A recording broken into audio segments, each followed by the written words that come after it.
আমি মাত্র 15 মিনিটে পরীক্ষা দিয়ে ঢাকা বিশ্ববিদ্যালয়ে চান্স পাইছি।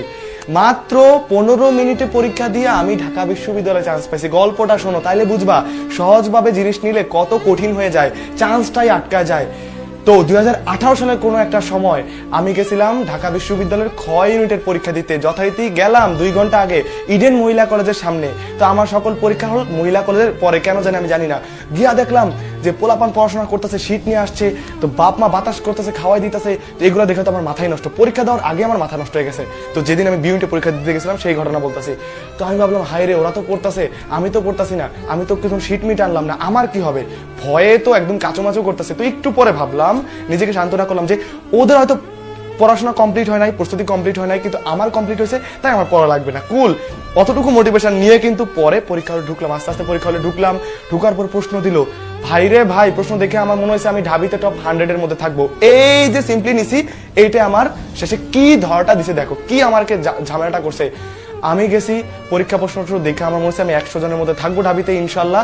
তো 45 মিনিটে পরীক্ষা দিয়া আমি চুপচাপ বসে আছি, আর মনে মনে ভাবতাছি, হায় রে, চান্স পেলে কে কংগ্রাচুলেশন জানাবে, কে আমার কলটা দিয়া বলবে যে কংগ্রাচুলেশন, কে আমার লাইফে অ্যাকসেপ্ট করছিল, কে রিজেক্ট করছিল, সব শোধ নিয়ে নেবো, এই সব চিন্তা কিন্তু করে ফেলছিলাম। মনে মনে হাসতেছিলাম, জাস্ট প্রোফাইল পিকচার দিলে কয়টা মায়া ফ্রেন্ড রিকোয়েস্ট পাঠাবে, সব চিন্তাই করে ফেলছিলাম। হুট করে চায়া দেখে আমি এমন একটা ভুল করছি যে আমার প্রশ্নপত্র বাতিল। সাথে সাথে আমার কান্না চলে আসছে, কারণ আমি ঢাবিতে বি আর ডি আর জাবিতে বি অ্যাপ্লাই করছি, আর কোনো অ্যাপ্লাই তো করি নাই।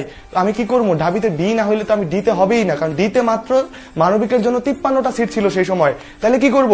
তাহলে শোনো কি হয়েছিল। পরে আমি কান্নাকাটি শুরু করছি, একটা ম্যাম সামনে ছিল। ম্যাম বলে, বাবা তোমার কি হয়েছে?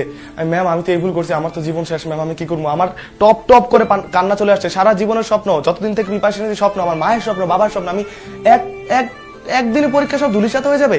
ম্যাম বলো, দেখো এখন তো কিছু করা যাবে না, তো তুমি যে ভুল করছো, এখন তোমাদের প্রশ্ন দিতে পারবে আপনি কি ভুল করছেন। আমাদের সময় যারা মানবিক থেকে পরীক্ষা দিয়েছি 2টা ইংলিশ ছিল, একটা ছিল ইলেকটিভ ইংলিশ আর একটা ছিল জেনারেল ইংলিশ। আমরা যারা মানবিক থেকে পরীক্ষা দিয়েছি, যারা বাংলা মিডিয়াম থেকে, তারা দাগাইতাম জেনারেল ইংলিশ, আর যারা ইংলিশ মিডিয়াম তারা দাগাইতো ইলেকটিভ ইংলিশ। তো আমি বাংলা মিডিয়ামের চাষা বসা কৃষক হইয়া আমি কি দাগাই দিছি? আমি দাগাই দিছি তোমার ইলেকটিভ ইংলিশ, মানে প্রশ্নপত্র পুরাই বাতিল। তাইলে কি করবো? তাইলে আমি তো কান্না আসবেই। তো ম্যাম দেখা বলে, তোমার কিছু হবে না, তুমি ডি ইউনিটে পরীক্ষা দিও। আমার কান্না সবাই দেখতেছিল। ইডেন মহিলা কলেজে 424 নাম্বার হলে যারা ছিল তারা আমার দিকে তাকাইছে, আমি কিভাবে কাঁদছি ওই দিন। স্বপ্নভঙ্গের কান্না কি আমি জানি। একটু পরে ম্যাম বললো, দেখি বাবা কিছু করা যায় কিনা। ম্যাম গেল সামনে, একটা টিচার এমনি ভাবতাব নিয়ে দাঁড়ায় আছে। ম্যাম বললো, স্যার এই পোলার তো এই সমস্যা হয়েছে, কি করা যায়? স্যার বলতেছে, না না না, কোনো প্রশ্ন দেওয়া যাবে না, কোনো প্রশ্ন দেওয়া যাবে, ঢাবিতে এইসব প্রশ্ন যাবে না, ও চলে যাক, সময় আছে মাত্র 15 মিনিট। কি করলাম? কান্নাকাটি দেখা ম্যাম বলো, স্যার দেওয়া যায় কিনা দেখেন না, একটা প্রশ্ন তো আছে, একটা মেয়ে অনুপস্থিত আছে।